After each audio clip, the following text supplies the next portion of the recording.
We are one game away each. All these ladies got to do is handle business. And I'm sorry, UCLA, and I'm sorry, Colorado. You are freaking irrelevant. NCAA, please do not screw this up. We are literally 2 days away, that's it, from possibly having the rematch, Angel versus Caitlin, the defending champs, versus the GOAT, the most watched women's game in NCAA history, and might actually beat the NCAA finals. They could definitely beat the men, and god dang it, if we can get this done. If this is happening, this one has it all, and I'm so damn excited. This is Larry versus Magic 2.0. This is the same thing that the boys' side got in 1979 when Larry Bird, the farm boy, played Magic Johnson, the showy, flashy dude, and they had that complete, still the most watched game ever in NCAA history. We can repeat this now with Angel versus Caitlin on the women's side, and a tale as old as time, and the rivalry is so perfectly American. It is just written out of a Hollywood script. We have the GOAT, the individual GOAT versus the champs. We have white versus black. We have the older fans on Iowa who are the more out of touch but more responsible, maybe a little bit more mature, but don't understand how the kids work today,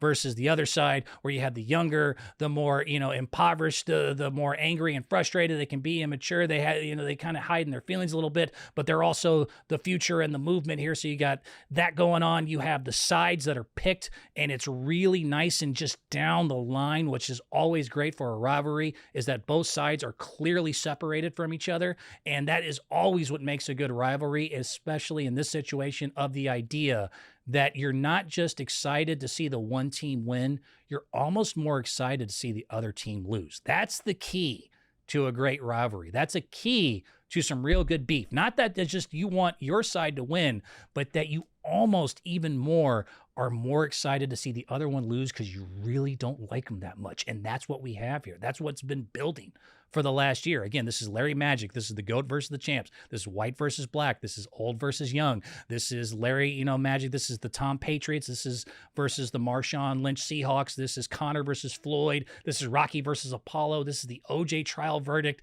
This is Kerrigan Harding. This is McGuire Sosa, the Celtics Lakers, Duke versus the Fab Five, Lewis versus Marciano. This is Tiger Woods versus the PGA, on and on and on. This is that just wrapped in a bow. And all we need is for one more game to happen on each side. All we need to get this done is for UCLA and Colorado to die like dogs. And I'm sure you're wonderful people, and next year they can all be your time. But you cannot screw this up because of the history that could be made, the ratings that could be made, and just the memory that's going to be made. I put this on that level.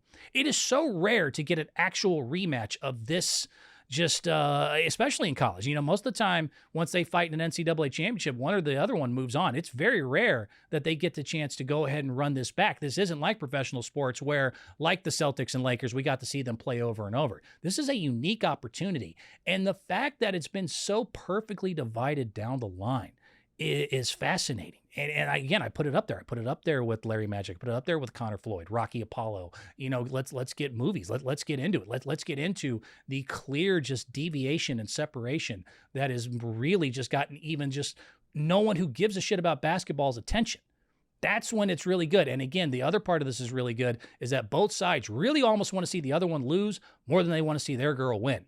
And that is when it really gets good. That's when that anger and that hate. And boy, both of y'all really hate the other side. And I almost hesitate to tell you which side I lean on because, man, you both really don't like each other. I've watched and I've listened and I've read the comments and I've done all the stuff. Y'all really are upset with the other one. The Angel fans are so tired of Caitlin. The Caitlin fans are tired of Angel even being brought up because, honestly, there's no statistical thing that can put the two, but she does have the ring. She's got the ring as she let Caitlin see.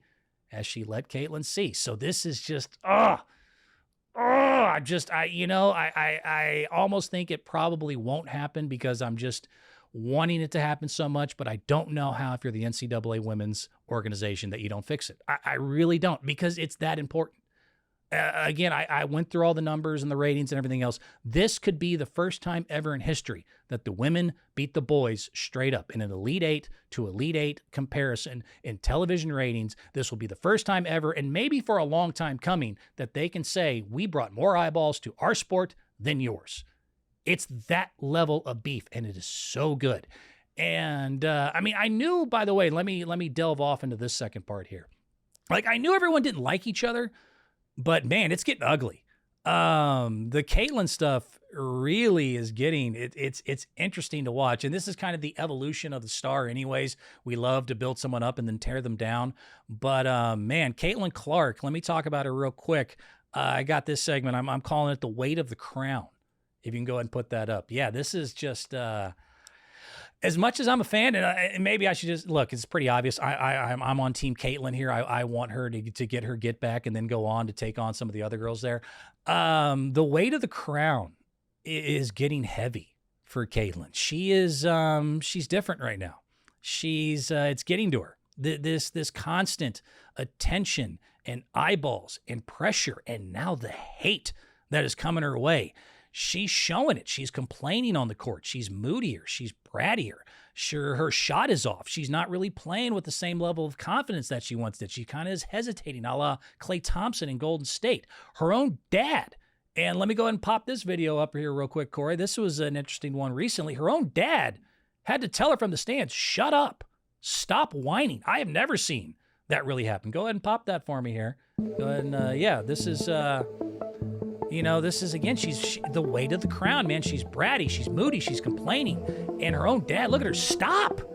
I replay it for you a few times so you can see it, but I mean, she's just out and every call is not going her way, and she's mad at this, and she's screaming at this, and she's showing signs of this lack of composure that we haven't seen from her, to the point where her own dad is shaking his head in frustration, like, just cut it out. Quit bitching. Who is this girl that we're not used to seeing that is so angry and is so frustrated? It is the weight of the crown. If I can go ahead and go back to that one more time, if you don't mind.